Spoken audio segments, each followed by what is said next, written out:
ಪಶ್ಚಿಮ ಬಂಗಾಳದ ಮುರ್ಷಿದಾಬಾದ್ ಜಿಲ್ಲೆಯಲ್ಲಿ ಸಂಭವಿಸಿದ ಶಾಲಾ ಮಕ್ಕಳಿದ್ದ ವ್ಯಾನ್ ರೈಲು ಅಪಘಾತಕ್ಕೆ ಇದೀಗ ಹೊಸ ಮಾಹಿತಿ ಹೊರಬಿದ್ದಿದೆ.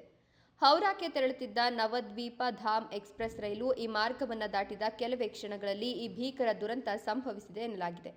ಪೊಲೀಸ್ ಅಧಿಕಾರಿಯೊಬ್ಬರ ಮಾಹಿತಿ ಪ್ರಕಾರ ಎಕ್ಸ್‌ಪ್ರೆಸ್ ರೈಲು ಹಾದು ಹೋಗುವ ವೇಳೆ ರೈಲ್ವೆ ಲೆವೆಲ್ ಕ್ರಾಸಿಂಗ್ ಗೇಟ್ ಮುಚ್ಚಲಾಗಿತ್ತು. ಆದರೆ ರೈಲು ಹಾದು ಹೋದ ಬಳಿಕ ಮುಂದಿನ ನಿಮಿತ್ತ ಕಾಟ್ವಾ ಲೋಕಲ್ ರೈಲು ಬರುವ ವೇಳಾಪಟ್ಟಿ ಇದ್ರೂ ಗೇಟ್ ತೆರೆಯಲಾಗಿದೆ. ಗೇಟ್ ತೆರೆದಿರೋದನ್ನು ಗಮನಿಸಿದ ಶಾಲಾ ಮಕ್ಕಳನ್ನು ಕರೆದೊಯ್ದಿದ್ದ ವ್ಯಾನ್ ಚಾಲಕ ರೈಲು ಹಳಿ ದಾಟಲು ಮುಂದಾಗಿದ್ದಾರೆ. ಇದೇ ವೇಳೆ ಸೈಕಲ್ ಸವಾರನೊಬ್ಬ ಕೂಡ ಹಳಿ ದಾಟಲು ಯತ್ನಿಸಿದ್ದಾನೆ.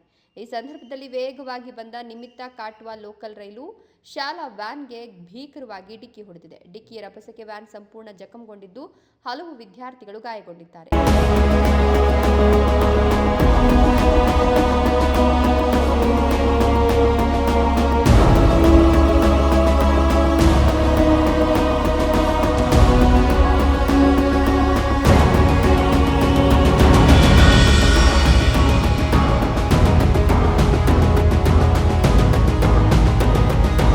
ಘಟನೆ ಕುರಿತು ಪಶ್ಚಿಮ ಬಂಗಾಳ ಸಾರಿಗೆ ಸಚಿವ ಸ್ನೇಹಾಶಿಸ್ ಚಕ್ರವರ್ತಿ ಸಂತಾಪ ವ್ಯಕ್ತಪಡಿಸಿದ್ದು, ಸಾಮಾಜಿಕ ಜಾಲತಾಣ ಎಕ್ಸ್‌ನಲ್ಲಿ ಈ ದುಃಖದ ಘಟನೆಯ ನೋವನ್ನು ಪದಗಳಲ್ಲಿ ವ್ಯಕ್ತಪಡಿಸಲು ಸಾಧ್ಯ ಇಲ್ಲ ಅಂತ ತಿಳಿಸಿದ್ದಾರೆ. ಸದ್ಯ ಘಟನಾ ಸ್ಥಳದಲ್ಲಿ ಪೊಲೀಸ್ ಇಲಾಖೆ ಮತ್ತು ನಾಗರಿಕ ಆಡಳಿತದ ಅಧಿಕಾರಿಗಳು ರಕ್ಷಣಾ ಹಾಗೂ ಪರಿಹಾರ ಕಾರ್ಯಾಚರಣೆ ನಡೆಸುತ್ತಿದ್ದು, ಅಪಘಾತದ ನಿಖರ ಕಾರಣದ ಬಗ್ಗೆ ತನಿಖೆ ಮುಂದುವರೆದಿದೆ.